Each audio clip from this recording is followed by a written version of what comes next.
오늘은 제48문 제1계명에서 나 외에는 이라는 말씀이 나오는데, 그 말씀이 가리키는 의미가 무엇인가 하는 것을 좀 생각해 보고자 합니다.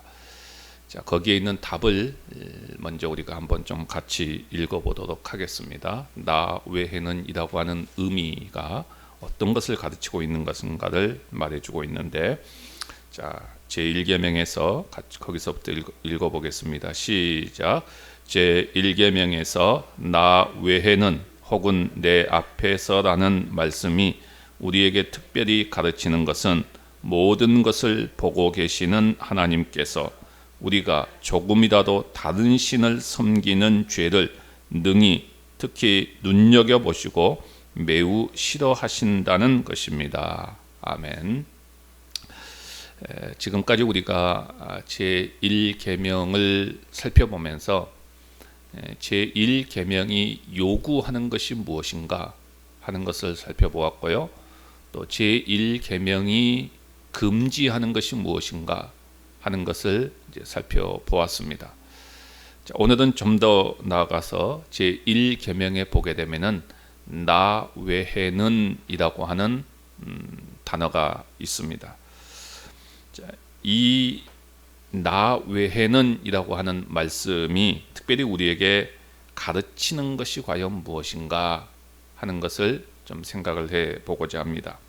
전체적인 답은 뭐라고 이야기합니까? 모든 것을 보고 계시는 하나님께서, 모든 것을 보고 계시는 하나님께서, 이것이 하나의 핵심입니다. 또 하나는 우리가 다른 신을 섬기는 것을 눈여겨보신다.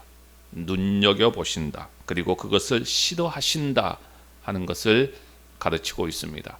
그러니까 여기에서 이제 어떤 핵심적인 내용이, 공통적인 내용이 나오는 것을 보게 되지요.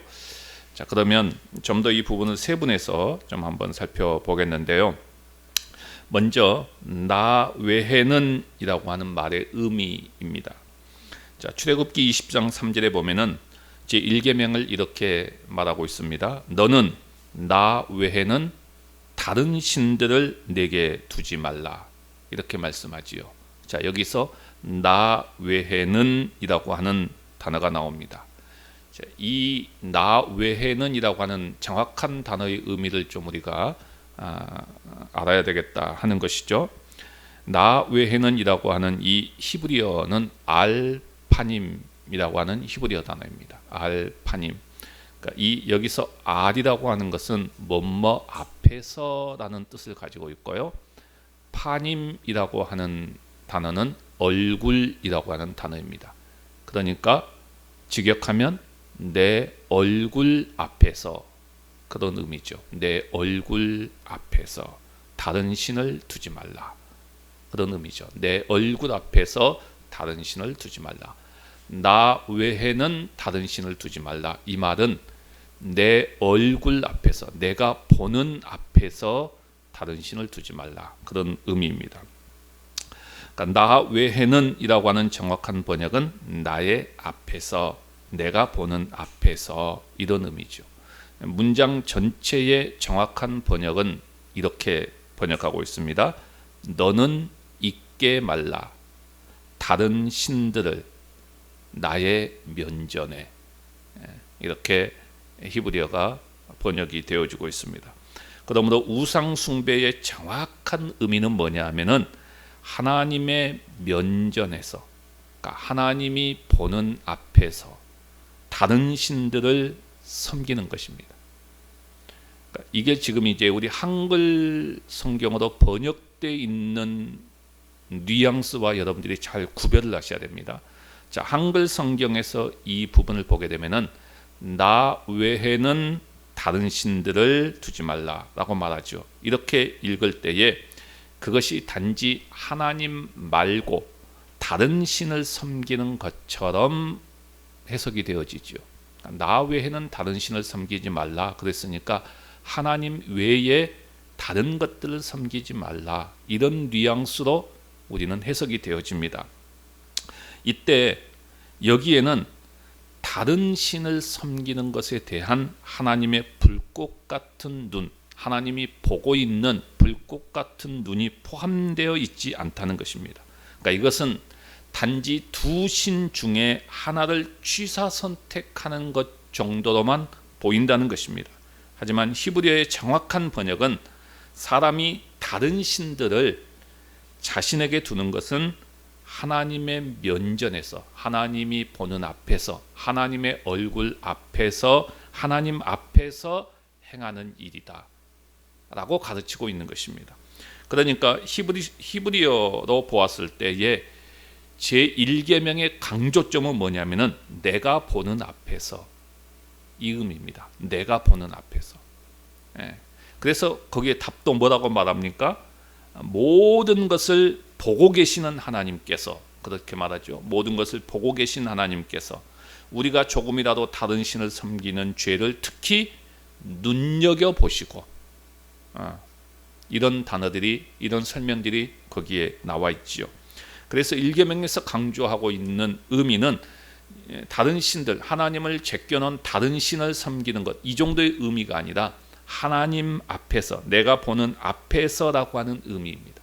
그러니까 우리의 삶이라고 하는 것은 종교적인 의미를 담든 혹은 일상의 삶이든 반드시 하나님 앞에서 살아가는 것이죠. 그러니까 우리가 우상을 숭배하는 것은 하나님 앞에서 벌이는 반역행위다는 의미를 담고 있습니다. 하나님은 바로 이런 모습을 불꽃 같은 눈으로 지켜보고 계신다 하는 의미입니다. 이것이 나 외에는 이라고 하는 이 단어를 해석하는 정확한 의미인 것입니다. 자, 그러면 두 번째로 생각할 것은 이 나 외에는 이라고 하는 것이 우리에게 가르치는 것이 도대체 무엇이냐 하는 것이죠. 그러니까 이 의미는 이것은 너와 나 사이에 다른 신이 들어와서는 안 된다, 그런 의미죠. 너와 나 사이에 다른 것이 끼어들어서는 안 된다. 너와 나 사이에는 둘만 있어야지 다른 것이 끼어들어서는 안 된다, 그런 의미죠. 그러니까 은혜를 준 사람하고 은혜를 받은 사람 사이에는 배타적인 관계가 유지되어져야 된다 하는 것을 의미합니다. 그러니까 배타적인 관계라고 하는 말은 뭐냐면은 너와 나 사이에 다른 것들은 끼어들지 못하도록 다 배척해야 된다. 그러니까 독점적인 관계다 하는 것을 이야기합니다. 이것이 바로 제1계명에서 우리에게 가르치고 있는 의미라는 것입니다. 그러니까 구약 시대에는 상당수의 다신 국가들이 존재했지요. 다 여러 나라들마다 다 다신들이 있었습니다. 다양한 신들이 있었지요. 하지만 적어도 이스라엘 백성만큼은 하나님 외에 잡신들을 믿어서는 안 된다. 너희들과 나는 이집트에서 종살이할 때 구원해낸 사이다. 나는 너희 하나님이 되고 너희는 내 백성이다 라는 의미죠. 내가 먼저 너희를 사랑했기 때문에 구원한 것이다. 그렇기 때문에 그 무엇도 끼어들면 안 된다. 남들이 이야기하는 다른 신들이 있든 없든 상관없이 너한테만큼은 신은 하나다 라는 것을 이야기합니다. 그 어떤 것도 끼어들어서는 안 된다. 그런 의미들을 담고 있고 우리에게 가르쳐주고 있다는 것입니다. 그런데 이스라엘 백성들의 삶을 보면은, 그리고 이스라엘의 역사를 보게 되면은 제2 1계명에 대한 위기들이 종종 찾아오는 것을 보게 되지요. 그들이 출애굽을 하고 그리고 광야 생활을 거쳐서 가나안 땅에 입성하고 그리고 정착하는 그 과정에서 그들은 이 1계명에서부터의 위기가 찾아오는 것을 보게 됩니다. 원래 이스라엘 백성들은 유목민이었죠. 유목민이었습니다. 유목민이라고 하는 것은 옮겨 다니는 그러한 삶을 살아갑니다. 그런데 그들이 가나안 땅에 들어간 이후에는 어떻게 됩니까? 이 유목민으로 살아왔던 모든 것을 다 버려야 되지요. 그리고는 농사를 지으면서 살아야 되죠. 농사를 지으면서 살려면은 정착을 해야만 했습니다. 그러니까 이제 그들에게 있어서는 완전한 새로운 삶을 살아가야 되는 그러한 상황이었다는 것입니다. 그런데 그 가나안 땅에는 이미 토착민들이 있었지요. 토착민들이 농사를 지으면서 지금까지 살아왔던 그러한 문화가 있었고 그들이 섬겼던 신이 있었지요. 그래서 그 다산을 상징하고 또 풍요를 상징하고 또 비를 준다고 믿는 그런 바알신을 섬기는 그러한 모습들이 있었고, 그 신이 농경 생활을 가능하도록 만들어준다라고 믿고 살아갔던 자들이 있었습니다. 그래서 가나안 사람들은 바로 이 바알 신들을 쭉 섬기고 왔죠. 그런데 그 상황 속에 이스라엘 백성들이 처음으로 뛰어들어가서 농사를 짓기 시작하는데, 이게 뭐 농사가 되겠어요? 어떻게 뭐 한 번이라도 뭐 지어봤어야 뭘 어떻게 하는지 알지요. 전혀 생소한 것이잖아요. 근데 그들이 이 가나안 원주민들의 도움을 받을 수밖에 없었죠. 하나님은 그것까지도 처리하기를 원하셨지만은 그들은 그렇게 하지 않았지요. 오히려 그 원주민들과 함께 살면서, 그리고 그들에게 농사 짓는 법을 배우면서 이제 그렇게 가게 됩니다. 그들이 뭐 지금으로 이야기한다면 먹고 살기 위해서는 어쩔 수 없지 않느냐, 먹고 살기 위해서는 우리가 이렇게 해야 된다 하면서 그들이 거기에 빨려 들어가게 되고, 그러다 보니까 자연스럽게 가나안의 바알 신들을 섬기게 되어지는 그런 현상들이 있었습니다. 이집트에서 구원하신 하나님을 섬기고 있었는데, 이제 가나안 땅에 들어와서는 바알 신에게 잘 보여야 되고, 그리고 그 바알 신을 섬겨야 되는 그러한 딜레마에 빠져버린다는 것입니다. 근데 이 두 가지의 그 선택 가운데서 이스라엘 백성들은 다 선택하죠. 둘 다를 선택합니다. 그래서 종교 혼합주의에 빠져버리는 그런 부분들을 보게 됩니다.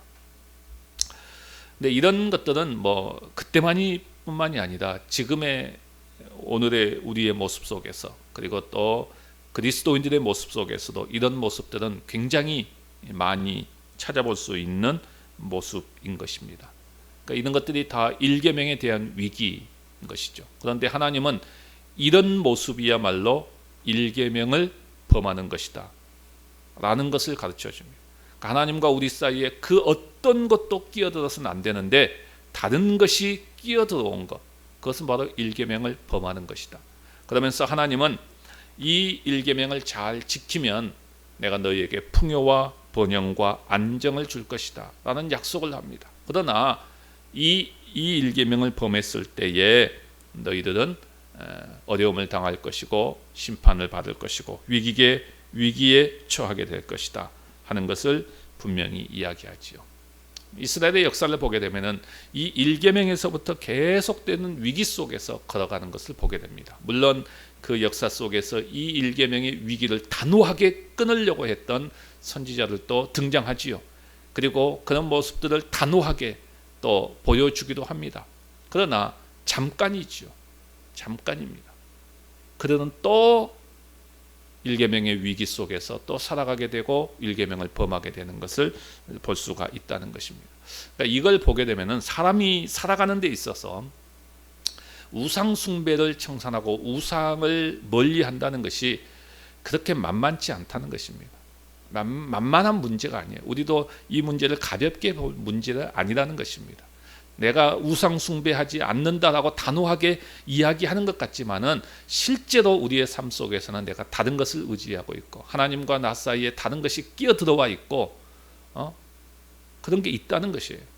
하나님과 나 사이에 돈이 들어와 있고 아니면 다른 것들이 끼어들어와 있고, 그러면서 이 일계명의 위기 속에서 나도 모르는 사이에 살아가고 있다는 것을 이야기합니다. 하이델베르크 요르문답에 보게 되면 제95문에 보면 우상 숭배가 무엇인가에 대해서 이렇게 설명합니다. 자신의 말씀을 통하여 자신을 계시하신 유일하고 참되신 하나님 대신에 하나님과 동등하게 그 무엇을 신뢰하거나 만들어 소유하는 것이다. 좀 어렵게 이렇게 한번 딱 읽으면 뭔 말인지 딱 쉽게 들어오지 않게끔 해놨지만은, 그러니까 이 말은 무슨 말이냐 하면은 우리를 지켜보고 계시는 하나님 앞에서 하나님 외에 다른 것을 선택하거나 아니면 하나님을 내가 섬기지만은 그것과 또 다른 것을 동등하게 여기면서 또 살아가고 있는, 그것들을 또 의지하면서 살아가고 있는 그건 우상 숭배다 라는 것을 이야기하고 있는 거예요. 그것조차도 우상숭배다. 그러니까 우리가 굿이나 점술이나 혹은 사주나 팔자와 같은 그런 미신적인 일들을 행할 때 우리는 하나님의 불꽃 같은 눈초리 앞에서 우리 삶의 생사화복을 한갓 우리와 동일한 인간 앞에서 예측해보고 있는 것입니다. 이게 다 우상숭배라는 것을 이야기합니다. 하나님과 다른 것을 동등하게 여기는 것, 이것도 우상숭배. 그러니까 하나님과 우리 사이에 그 어떤 것도 끼어들어서는 안 된다. 독점적인 관계를 가르쳐주고 있는 것이 나 외에는 이라고 하는 단어의 의미라는 것이죠. 그것이 바로 우리에게 가르쳐주고 있다는 것입니다. 여러분 연인이나 혹은 부부의 예를 든다면은 그 연인 사이에 또 부부 사이에 다른 어떤 사람이 끼어들었다고 한다면 바람났다 혹은 불륜이다 이런 단어들을 사용하잖아요. 그런데 불륜이라고 했을 때 그것은 어떤 사회에서든지 지지받지 못하는 그러한 모습이라고 우리는 이야기할 수 있지요. 그러니까 이걸 우리가 그대로 하나님 앞에 대비해 본다면 우리가 신자된 우리가 하나님과 우리 사이에 다른 어떤 것이 끼어들었다. 그것은 불륜이라는 것이죠. 그것은 우상숭배라는 것이고 그것은 하나님 앞에서 용납될 수 없는 것이고 하나님 앞에서 큰 죄가 되어진다라는 것을 분명히 이야기하고 있습니다. 그러니까 하나님은 우리에게 정말 독점적인 사랑을 요구하고 계신다는 것입니다. 하나님께서 우리를 독점적으로 사랑하셨듯이 하나님도 우리에게 그런 독점적인 사랑을 요구하고 있다는 것이죠. 그러므로 참된 우리의 신앙생활이 뭐냐라고 했을 때 그것은 하나님 앞에서 코람데호, 즉 하나님 앞에서의 삶을 사는 것입니다. 하나님 앞에서 하나님의 눈초리 앞에서 사는 것, 그것이 바로 제1계명이 우리에게 요구하는 가르침이며 삶이다 라는 의미인 것입니다. 제1계명은 하나님 한 분만을 사랑하고 하나님 외에는 다른 무엇도 마음에 품지도 말고 의지하지도 말고 하나님만을 우리의 삶 속에 최고의 자리에 모실 것을 가르치는 것입니다. 하나님 앞에서, 하나님이 보는 앞에서 하나님과 나 사이에 그 어떤 것도 끼어들어서는 안 된다. 이것이 바로 제1계명이죠. 1계명이라고 하는 것이 그렇게 간단한 문제가 아니에요. 이렇게 가벼운 말씀이 아닙니다. 여러분, 그러니까 이 1계명의 정확한 의미를 우리가 깨달은다고 한다면 정말 우리가 하나님 앞에서의 삶을 살아간다는 것이 어떤 것인지 분명히 알 수 있지요. 하나님 앞에서, 하나님이 보는 앞에서 하나님과 나 사이에 다른 어떤 것도 끼어들지 아니하고 하나님과 나 사이에 독점적인 사랑, 이것이 나 외에는 다른 신을 두지 말라 라는 하나님의 가르침인 것이죠. 제1계명의 가르침입니다. 이와 같은 삶을 살아가는 우리 모두가 되시기를 주님의 이름으로 간절히 바랍니다.